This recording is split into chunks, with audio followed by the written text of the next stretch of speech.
Bienvenue dans ce nouveau Deep Dive.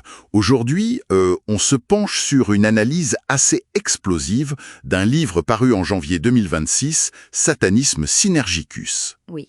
Son auteur, Alexandre Bodeko, est un criminologue spécialiste du Japon, qui là change radicalement de sujet. L'idée de son livre, c'est pas de décrire un mouvement, mais bien d'en fournir le mode d'emploi. C'est ça. Notre mission, décortiquer ce que les sources nous disent de ce livre et comprendre pourquoi il est perçu comme une menace. Oui. L'analyse le qualifie de, je cite, « manuel de déconstruction systématique des valeurs humanistes ». On va voir comment ce texte utilise la technologie et les angoisses de notre époque pour bâtir une doctrine que les analystes jugent vraiment dangereuse. Alors, commençons par le début. Qu'est-ce que ce satanisme synergique a de si différent du satanisme plus classique, celui d'Anton Lavey par exemple ? Les sources insistent sur une rupture totale. C'est le coin central. Le satanisme de Lavey, c'était avant tout symbolique, une sorte de psychodrame pour affirmer son individualisme, mais toujours dans le respect de la loi. D'accord. Bodeko, lui, il balaye ça d'un revers de main. Il appelle ça une armure rouillée, inoffensive. Lui, il prône l'action, directe, concrète. Et c'est là qu'intervient le mot « synergicus ». Exactement. C'est la clé.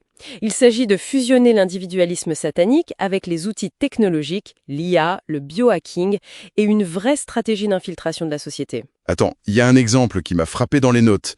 Le sataniste de Lavey maudit son ennemi chez lui, dans sa chambre. Le sataniste de Bodeko, lui... Lui, il est encouragé à pirater les données de son ennemi, à détruire sa réputation en ligne.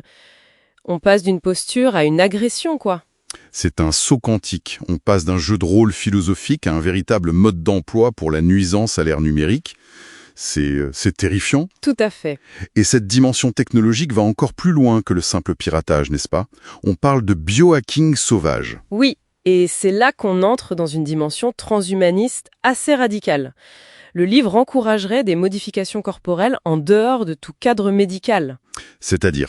Ça va de l'implantation de puces RFID sous la peau à de l'édition génétique maison avec des kits CRISPR. Des kits CRISPR. On parle bien de ces outils de modification de l'ADN qu'on peut se procurer en ligne. Ça paraît fou que ce soit accessible au point de finir dans un manuel de ce genre. C'est précisément ce que l'analyse juridique pointe. Des risques énormes. On parle d'exercice illégal de la médecine, de mise en danger de la vie d'autrui. Et la philosophie derrière tout ça ? C'est une sorte d'eugénisme individuel, en fait. L'idée de créer une élite d'humains augmentés, supérieure par la technologie aux humains naturels.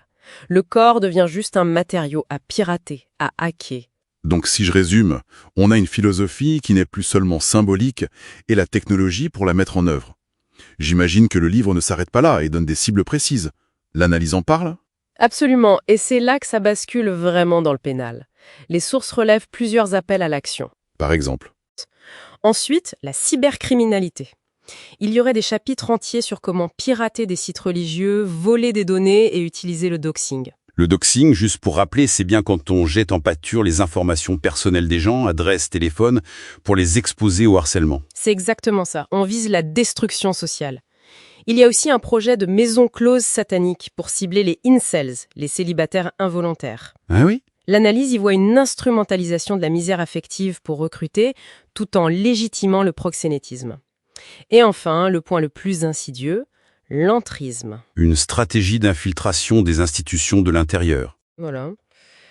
Le livre encouragerait ses adeptes à devenir enseignants pour, je cite, « semer le doute chez les élèves en violation totale du devoir de neutralité ». C'est une tentative de saper les fondations de la société, de l'intérieur.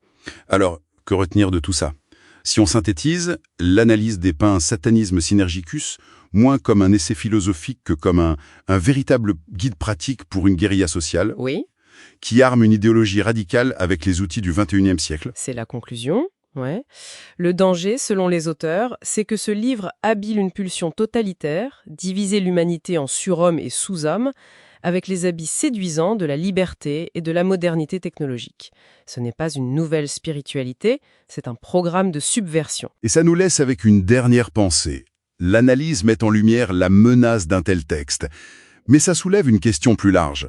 Comment nos sociétés peuvent-elles répondre à des idéologies qui se servent du langage de la technologie et de l'émancipation pour promouvoir des fins potentiellement destructrices ?